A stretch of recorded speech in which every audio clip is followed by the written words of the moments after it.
Hello everyone. आज के इस वीडियो में मैं जो टॉपिक कवर करूंगा वो है प्रकाश का अपवर्तन तथा प्रकाश के अपवर्तन के नियम। तो आप लोग इस वीडियो को लास्ट तक देखिए क्योंकि प्रकाश के अपवर्तन को समझना बहुत आसान है और प्रकाश के अपवर्तन का जो नियम है वो भी आसान है, लेकिन दूसरा नियम में थोड़ा सा कन्फ्यूजन रहता है, इसलिए आप लोग उसको भी ध्यान से देखेंगे।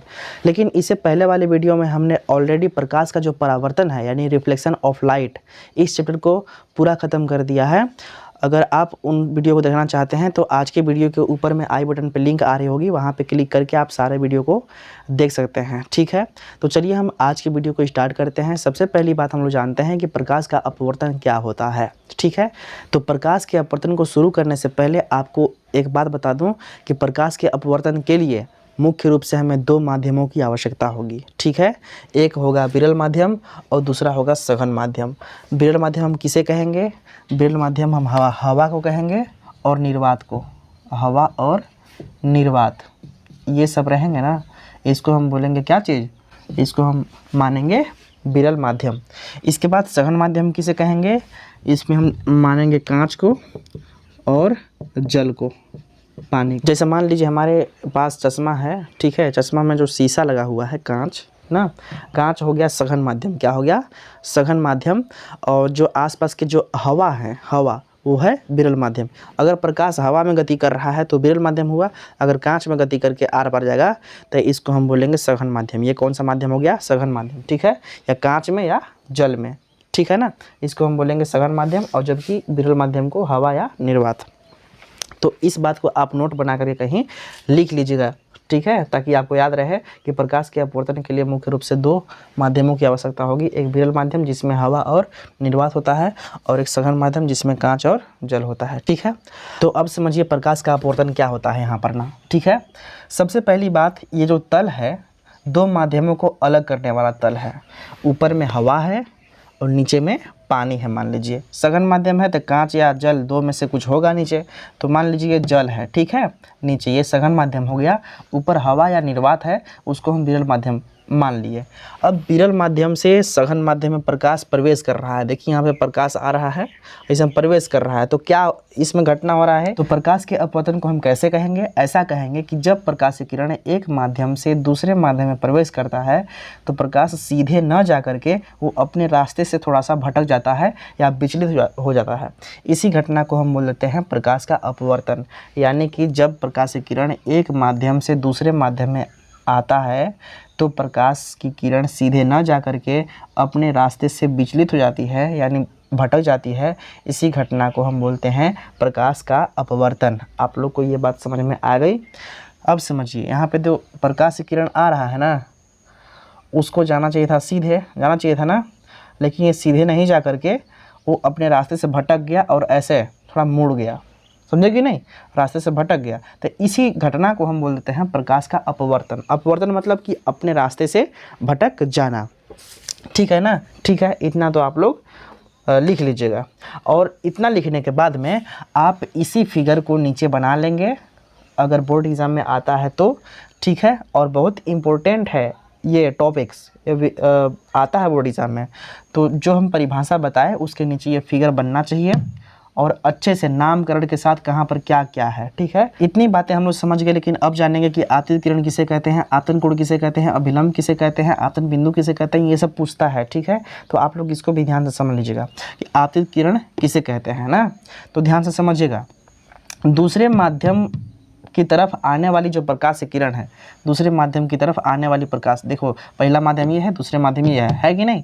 तो दूसरे माध्यम की तरफ आने वाली जो प्रकाश की किरण है इसको हम आपतित किरण कहते हैं। ऐसा आप लिख लेंगे। ठीक है, दूसरे माध्यम की तरफ आने वाली जो प्रकाश की किरण है उसे हम आपतित किरण कहते हैं।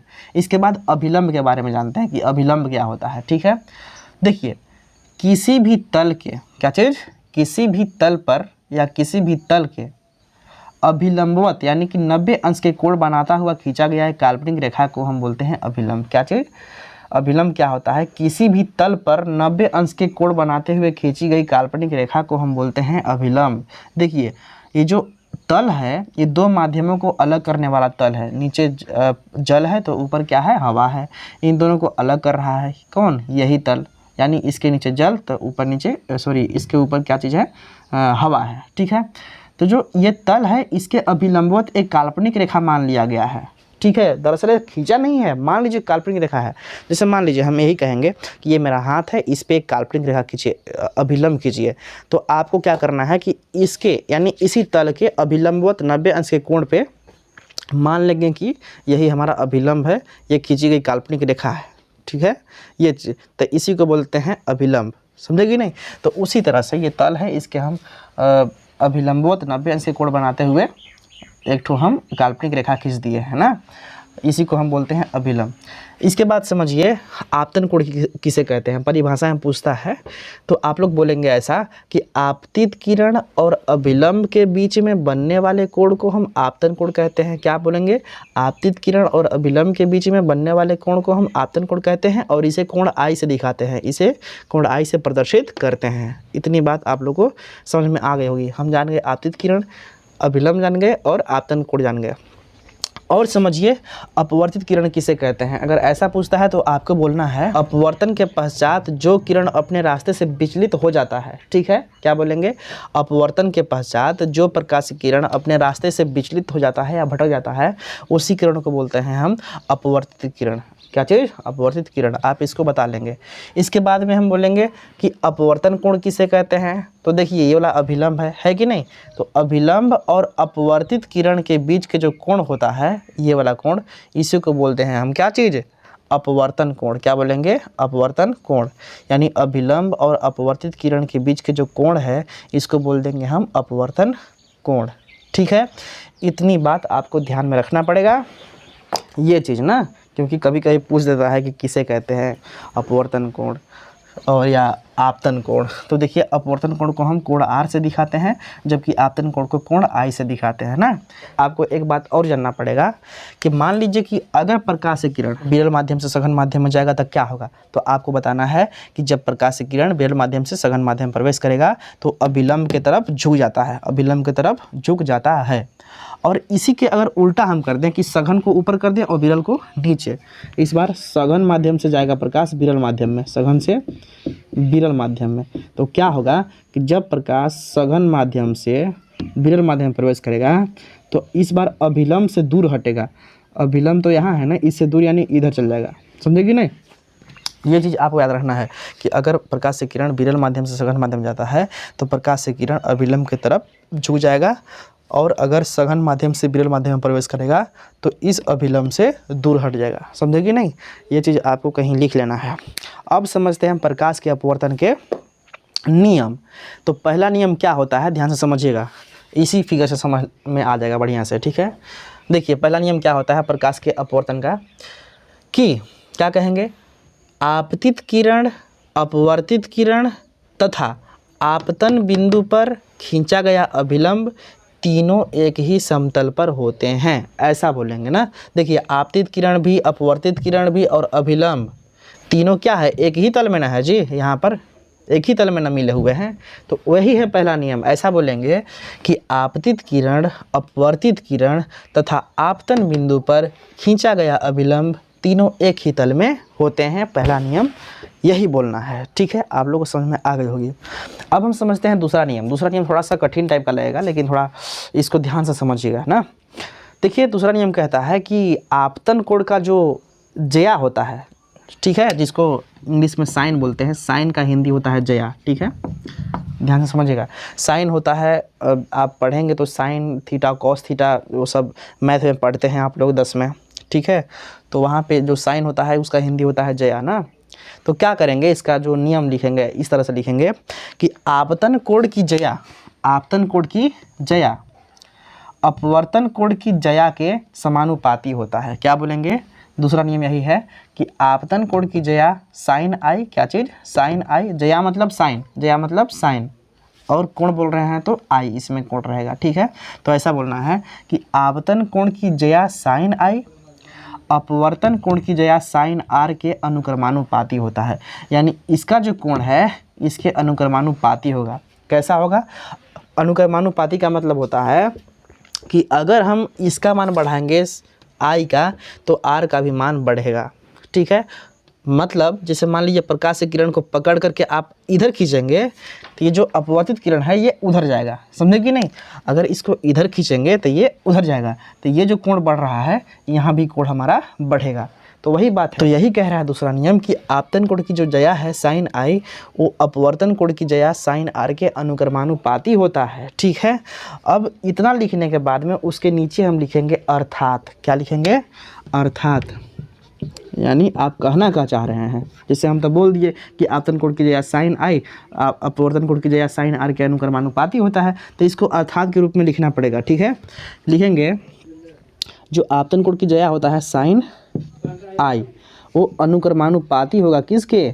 साइन आर के। ठीक है, तो ये साइन आई हो गया, ये साइन आर के अनुक्रमानुपाती। ये जो चिन्ह लगा हुआ है इसको हम बोलेंगे अनुक्रमानुपाती का चिन्ह। तो इसका मतलब जो साइन आई है वो साइन आर के अनुक्रमानुपाती है ना। तो जो हम बोले हैं वही इसको लिख दिए हैं। ठीक है, जो शब्दों के माध्यम से बोले हैं उसको हम इस रूप में लिख दिए हैं ना। अब क्या करना है कि इसका चिन्ह जब हटाएंगे, ठीक है, तो क्या होगा?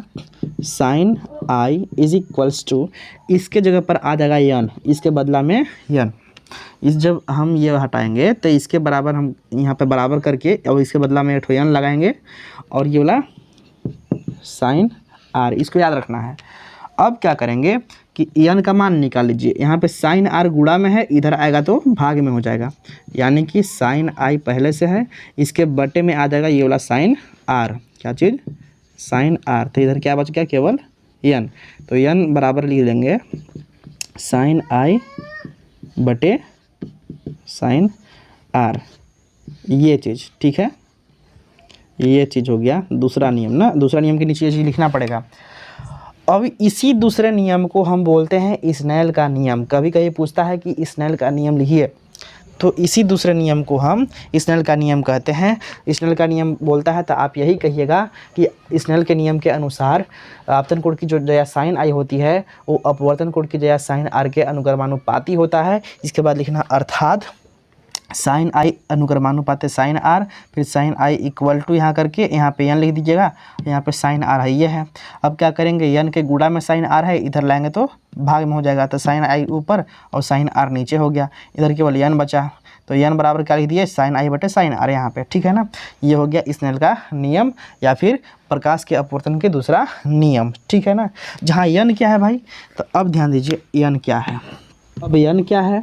यन जो है अनुक्रमानुपाती नियतांक है, जिसे हम अपवर्तनांक भी कहते हैं। क्या चीज़? यन क्या है?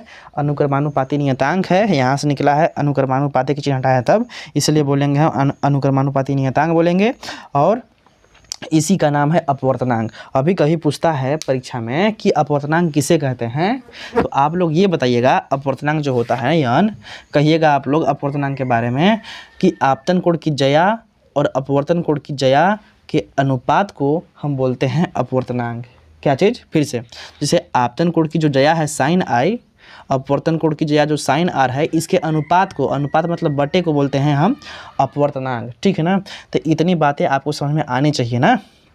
इतना कर लीजिएगा, आपका प्रकाश का अपवर्तन जो टॉपिक है ये हुआ ख़त्म। प्रकाश के अपवर्तन का जो नियम है दो ठो, वो भी हुआ ख़त्म। और जो दूसरा नियम होता है उसको हम स्नेल के नियम के नाम से भी जानते हैं। ठीक है, तो चलिए आज की वीडियो में बस इतना ही रहने दे रहे हैं, लेकिन आपसे रिक्वेस्ट कर रहे हैं कि अगर आप इस चैनल पर नए हैं तो प्लीज़ सब्सक्राइब करिए, और अगर हमारे पहले से ऑलरेडी सब्सक्राइबर हैं तो आपसे रिक्वेस्ट है कि मैक्सिमम स्टूडेंट्स को आप इस यूट्यूब चैनल से जोड़ने का प्रयास कीजिए, ताकि मैं और भी बेहतर चीज़ें आप लोग के लिए प्रोवाइड कर सकूँ। ठीक है, तो नेक्स्ट वीडियो में आप लोग हमसे बने रहिएगा, और तब तक के लिए आप अपना ख्याल रखिए। Thank you so much.